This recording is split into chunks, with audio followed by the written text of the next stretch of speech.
तो आज मेरे हाथ में है मोटो H50 फ्यूज़न और इसका कैमरा टेस्ट मैं पास्ट में 6 महीने पहले कर चुका हूँ। तब वो दूसरा मॉडल था, मतलब वो दूसरे कलर में था और बिल्कुल इनिशियल मॉडल था। उस टाइम पे इसके अंदर कोई भी अपडेट नहीं आया था। अभी बात करी जाए तो मोटो H50 फ्यूज़न के अंदर अगस्त का अपडेट आ चुका है और ये सिक्योरिटी पैच अपडेट था। तो देखते हैं कि क्या थोड़ी बहुत क्वालिटी डिक्रीज़ हुई है या फिर क्वालिटी इंप्रूव हुई है। सबसे पहले फ़ोन के अंदर अगर कैमरा मोड की बात करी जाए तो यहाँ पे हमें नॉर्मल फोटो मोड देखने को मिलता है। एक उसके अंदर अलग अलग मोड देखने को मिलते हैं, जैसे कि मैक्रो का, अल्ट्रा वाइड का, 2x का और नॉर्मल 1x मोड। लेकिन वीडियो मोड की बात करी जाए तो यहाँ पे हमें 4K 30 FPS तक रिकॉर्ड कर सकते हैं और वीडियो क्वालिटी देखी जाए तो ठीक ठाक है, लेकिन लो लाइट में बहुत अच्छी परफॉर्म नहीं करती और इसको मैं आगे प्रूव कर दूंगा कैसे। अब बात करते हैं स्लो मोशन की। बात करी जाए तो यहाँ पे स्लो मोशन 120 FPS तक ही सपोर्ट करता है। 240 FPS तक मैक्स आप स्लो मोशन रिकॉर्ड कर सकते हो और 240 FPS पे आप सिर्फ HD ही रिकॉर्ड करते हो, मतलब 720p, और 120 FPS पे आप फुल HD स्लोमो तक रिकॉर्ड कर सकते हो। 4K स्लोमो का ऑप्शन इस फ़ोन के अंदर तो देखने को नहीं मिलता। बाकी पोर्ट्रेट मोड इसके अंदर थोड़ा बहुत इंटरेस्टिंग देखने को मिलता है, क्योंकि इसके अंदर अलग अलग फोकल लेंथ के ऊपर आप पोर्ट्रेट ले सकते हो, जैसे कि 24mm, 35mm और 50mm। आप देख सकते हैं यहाँ पे हमें ऑप्शन देखने को मिल जाता है पोर्ट्रेट मोड के अंदर, और इन सब ऑप्शंस का मोस्टली हम यूज़ करने वाले हैं और देखने वाले हैं कि कौन सा फोटो कैसे आता है। साथ में अगर बात करी जाए तो इसके अंदर, जैसे कि हम सबको पता है, 50 मेगापिक्सल का सोनी लेडिया 700C सेंसर देखने को मिलता है और उसकी वजह से इसके अंदर 50 मेगापिक्सल का अल्ट्रा रेस मोड भी एक देखने को मिलता है, जिस पे आप 50 मेगापिक्सल की फ़ोटोज़ ले सकते हो, जो कि कितना भी जूम कर लो ज़्यादातर नहीं फटती हैं।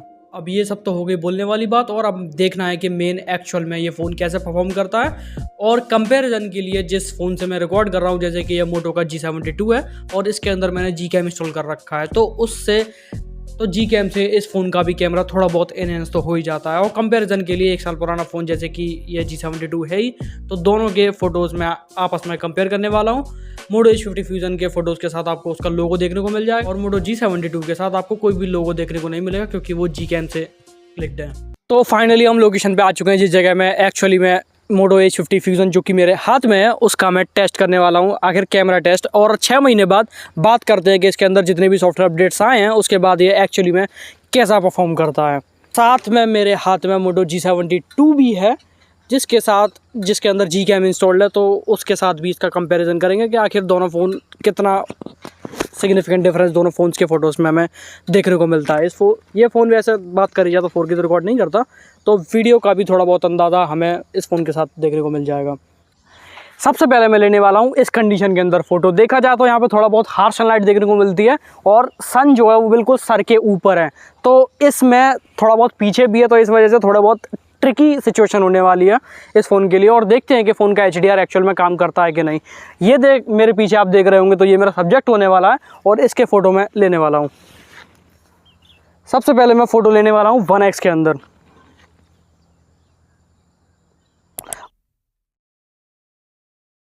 वन एक्स के अंदर मैंने फ़ोटो ले लिया और अब है 2x की बारी।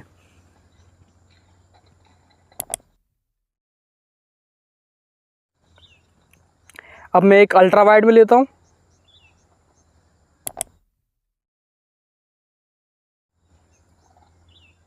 और कुछ फ़ोटो मैं ये फूल पत्ती जो आपस में को दिख रहे हैं, यहाँ पे फूल तो नहीं है लेकिन पत्ती पत्ती हैं, तो उनकी फ़ोटोज़ लेके ट्राई कर सकते हैं।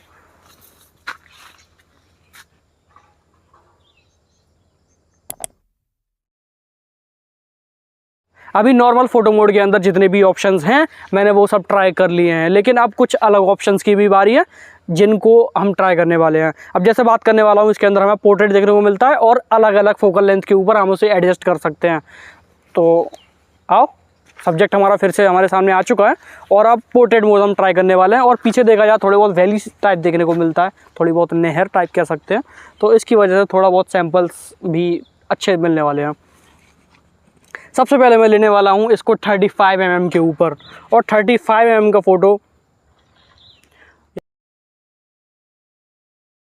ये आ गया पोर्ट्रेट मोड, जिसमें मैंने फोकस ब्लर जो है वो उसको मैंने 3 नंबर के ऊपर सेट कर रखा है। और उसके अंदर अगर मैं फ़ोटो की बात करूँ तो HDR अच्छी बात है कि HDR फ़ोन ने फिर भी डिटेक्ट कर लिया, और डिटेक्ट करने के बाद थोड़ी बहुत हार्श सनलाइट है और कटआउट ठीक ठाक देखने को मिलता है, बहुत ज़्यादा अच्छा तो नहीं है, बालों को थोड़ा बहुत उतना अच्छे से नहीं ले पाया है। अब पहले जो मैंने पोर्ट्रेट का सैंपल लिया था 6 महीने पहले, तब मेरे को पोर्ट्रेट के साथ ऐसी कोई दिक्कत देखने को नहीं मिली थी, लेकिन अभी शायद ट्रिकी सिचुएशन भी है तो उस वजह से हो सकता है कि उतने अच्छे से नहीं ले पाया हूँ। अब ये तो बात हो गई ह्यूमन सब्जेक्ट के साथ आकर कैसे फ़ोटोज़ आते हैं, लेकिन कुछ फ़ोटोज़ हम जब भी लेते हैं तो नॉर्मली लैंडस्केप के भी लेते हैं और कभी कभी पोर्ट्रेट में भी हम लैंडस्केप्स के फ़ोटो लेते हैं। और देखा जाए तो ये व्यू जो कि मेरे पीछे देख पा रहे होंगे, थोड़ा बहुत पोर्ट्रेट टाइप देखने को मिलता है। अभी अब बड़े बड़े पेड़ देखने को मिलते हैं, यहाँ भी थोड़े बहुत बड़े बड़े पेड़ देखने को मिलते हैं और साथ में एक थोड़ी बहुत झील या फिर नहर कह सकते हो, वो हमें देखने को मिल जाती है। तो इसके भी फ़ोटोज़ मैं लेने वाला हूँ और ये नॉर्मल फ़ोटो मोड के अंदर लेने वाला हूँ और देखते हैं कि ऐसे हार्श लाइट के अंदर ये फ़ोन कैसा परफॉर्म करता है। सबसे पहले मैं इन ट्रीज़ के एज अ सब्जेक्ट यूज़ करने वाला हूँ और ट्राई करते हैं नॉर्मल मोड के अंदर। ये हो गया 2x, ये हो गया,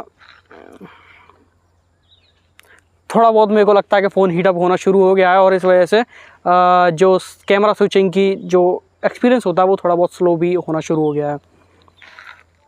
ये है अल्ट्रा वाइड।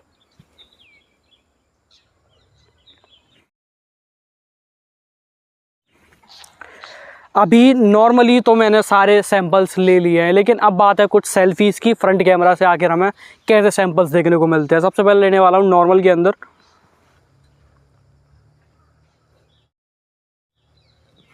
और अब डायरेक्ट सनलाइट के अंदर।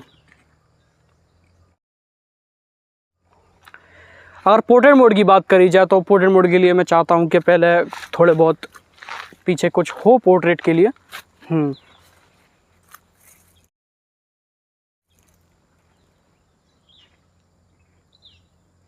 और ब्यूटी मोड में बिल्कुल भी अप्लाई करता नहीं हूँ क्योंकि मैं शायद ऑलरेडी ठीक ठाक दिखता हूँ। अब मैं लेने वाला हूँ कुछ मैक्रो शॉट्स जो कि इस पेड़ के होने वाले हैं। मेरे को कोई और इससे अच्छी चीज़ देखने को नहीं मिली। इस पेड़ के तने के मैं लेने वाला हूँ और देखते हैं कि आखिर मैक्रो शॉट्स हमें देखने को कैसे लगते हैं।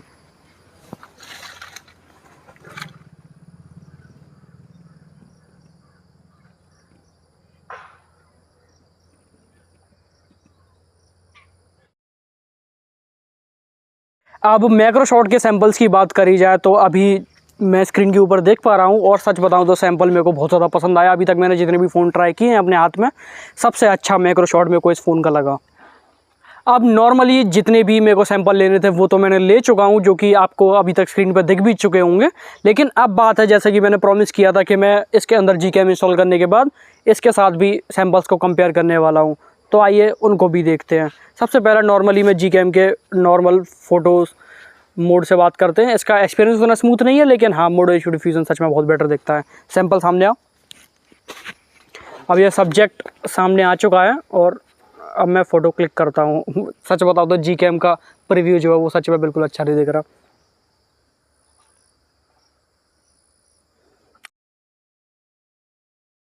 लेकिन अब मोडो एच डिफ्यूज़न है बहुत अच्छे से मेंटेन कर रखा है। अब इसके अंदर हमें कोई भी अल्ट्रा वाइड में शिफ्ट करने का तो ऑप्शन देखने को नहीं मिलता, तो जो है यही है। और 2x के ऊपर अगर मैं दोनों फ़ोन्स को डालता हूँ तो ये सैंपल रहा Gcam का और ये रहा। वैसे हाँ, एक चीज़ आपको देखने को शायद आपको अजीब लग रही होगी कि कलर्स बहुत ज़्यादा बूस्टेड हो चुके हैं। तो कलर्स बूस्ट वाला मैंने ऑप्शन चेक कर रखा है क्योंकि मोस्टली लोग इसके ऊपर एच डिफ्यूज़न पे फ़ोटो लेने वाले हैं। शूट हो रही है मोटो एच डिफ्यूज़न के बैक कैमरा से और इसमें कोई भी एक्सटर्नल या फिर माइक, एक्स्ट्रा माइक नहीं लग रखा। ये नॉर्मली इंटरनल माइक के ऊपर ही रिकॉर्ड हो रही है। और ये शूट हो रही है मोटो एच डिफ्यूज़न के फ्रंट कैमरा से और ये फुल HD 30 या शायद 30 FPS के ऊपर रिकॉर्ड हो रही है क्योंकि स्मूथनेस नहीं है, तो ये ऑब्वियसली 30 FPS के ऊपर ही रिकॉर्ड हो रही है। और देखा जाए तो अलग अलग सैंपल्स के अंदर ये बहुत अच्छे से आ रही है। और सबसे मोटो एच डिफ्यूज़न की देखा जाए तो मोटो की जो नई UI है उसके बाद इमेज प्रोसेसिंग इतनी अच्छी हो चुकी है कि अगर मैं डायरेक्ट सनलाइट के अंदर, जैसे मैं सनलाइट मेरे पीछे है और पूरी तरह से स्काई तो ब्लोन आउट हो चुका है, लेकिन फिर भी मेरी शक्ल को बहुत अच्छे से मेंटेन कर रखा है। मेरी शक्ल उतनी ज़्यादा कालापन देखने को नहीं लग रहा जितना जैसा सामने अभी अच्छा देखने को लग रहा है। लेकिन अगर मैं अपोजिट डायरेक्शन में भी जाता हूँ तो फिर भी उतना फ़र्क नहीं है और लाइट को कंसिस्टेंटली मेंटेन कर रखा है। ये वीडियो एक तरीके से सैंपल होने वाला है कि आखिर फ़ोन के अंदर जो OIS दे रखा है वो कितने अच्छे से काम करता है वीडियो मोड के अंदर। तो अभी ये सब्जेक्ट है जो थोड़ा बहुत भागने का ट्राई करेगा और मैं साथ में उसको फॉलो करूँगा और फिर देखते हैं कि आखिर कैसा रिजल्ट हमें देखने को मिलता है। धीरे धीरे भाई, धीरे धीरे जा, तेज नहीं।